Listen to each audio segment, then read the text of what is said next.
రైతు రేవంతు ఇది ఎవరు విడదీయలేని అవినాభావ సంబంధం అంటోంది తెలంగాణలో కాంగ్రెస్ ప్రభుత్వం.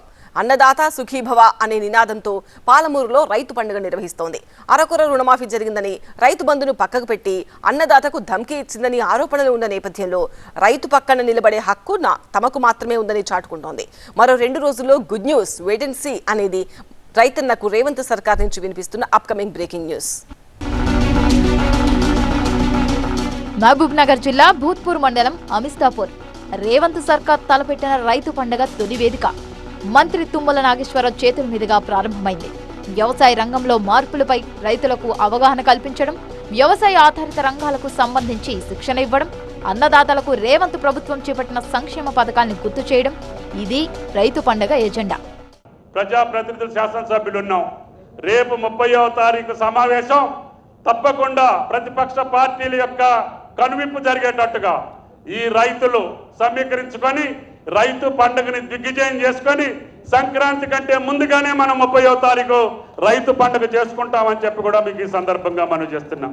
తెలంగాణ రైతాంగం ముందుకు పోయేటట్టుగా మేము ఈ కార్యక్రమాలు రూపొందించినటువంటి కార్యక్రమాలన్నింటినీ కూడా రేపు ముఖ్యమంత్రి గారి ద్వారానే మీకు తెలియజేస్తాం.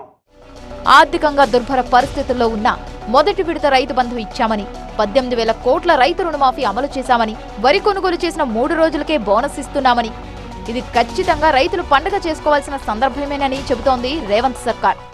గత 10 సంవత్సరాల కాలంలో 25,000 కోట్ల రూపాయలు గుట్టలకు, గట్లకు, కోటీశ్వరులకు రైతు బంధు ఇచ్చింది.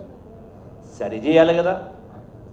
అత్త సొమ్ము అల్లుడు దానం చేసినట్టుగా ఆనాడు ఇప్పుడు జ్ఞాపకం ఉంది, మల్లారెడ్డి మాజీ మంత్రి గారు, సరే ఇంకా చాలా ఉన్నాయి, 500 1000 ఎకరాలున్నా కూడా ఆయన చెప్తా ఉండే నాకు 5 కోట్లు వచ్చిందని.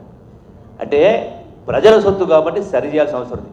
అయినా కూడా 7,000 కోట్ల రూపాయల రైతు భరోసా కొంత ఆలస్యమైనా కూడా ఇలా సుమారుగా 18,000 కోట్ల రూపాయల రైతు రుణమాఫీ చేయడం జరిగింది. అంటే మూడంతలు 10 సంవత్సరాలు కేసీఆర్ చెప్పిన ఏమీ చేయలే.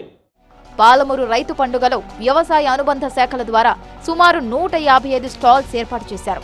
వ్యవసాయ విశ్వవిద్యాలయంతో పాటు అనేక కంపెనీలు, రైతు సంస్థలు, అగ్రికల్చరల్ ప్రొఫెసర్లు, ఆదర్శ రైతులు పెద్ద ఎత్తున హాజరై రైతులకు అవగాహన కల్పిస్తున్నారు.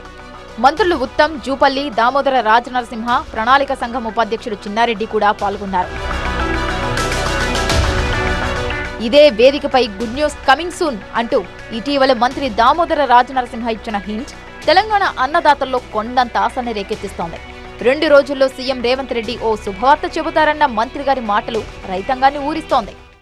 ఎల్లుండి మన రాష్ట్ర ముఖ్యమంత్రి గారు రాబోతున్నారు.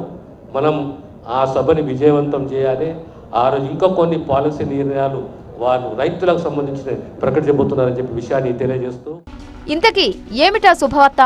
రుణమాఫీ సంపూర్ణం చేస్తారని కొందరు, రైతు భరోసా ప్రకటిస్తారని, రైతు బీమా హామీని అమలు చేస్తారని మరికొందరు. ఇలా ప్రభుత్వం చెప్పబోయే శుభవార్తపై రైతుల్లో ఆసక్తి పెరుగుతోంది. కానీ రైతు భరోసాకు సంబంధించి కేబినెట్ సబ్ కమిటీ వేశారు. నివేదిక వచ్చేదాకా ఆగక తప్పదు. సో రైతు భరోసాపై అప్పుడే నిర్ణయం తీసుకునే అవకాశం లేనట్టే.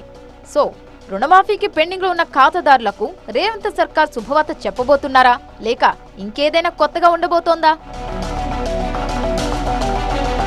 తెలంగాణలో మొత్తం 42 లక్షల మంది రైతులుంటే 31,000 కోట్ల రూపాయల రుణాలు తీసుకున్నారు. ఎన్నికల హామీ మేరకు 2 లక్షల వరకు రుణాలు తీసుకున్న రైతుల అకౌంట్లలో ఇప్పటి వరకు 3 విడతలో డబ్బు జమ చేసింది రేవంత్ రెడ్డి ప్రభుత్వం. 22 లక్షల మంది రైతులకు 18,000 కోట్ల మేర లబ్ధి కలిగింది. కానీ 2 లక్షలకు పైబడి రుణం తీసుకున్న మరో 20 లక్షల మంది రైతులకు సైతం రుణమాఫీ చేయనున్నట్టు ఇటీవలే ప్రభుత్వం ప్రకటించింది. దాని విషయమే రేవంత్ స్పష్టత ఇస్తారని తెలుస్తోంది. ఏడాది పాలన విజయోత్సవాల్లో భాగంగా 3 రోజుల పాటు జరిగే రైతు పండుగ ముగింపు సభలో ముఖ్యమంత్రి రేవంత్ రెడ్డి పాల్గొంటారు. ఆ సందర్భంగా ఆయన ఇచ్చే తాయిలం ఏంటో తెలియాలంటే 30వ తేదీ దాకా వెయిటింగ్ తప్పదన్నమాట.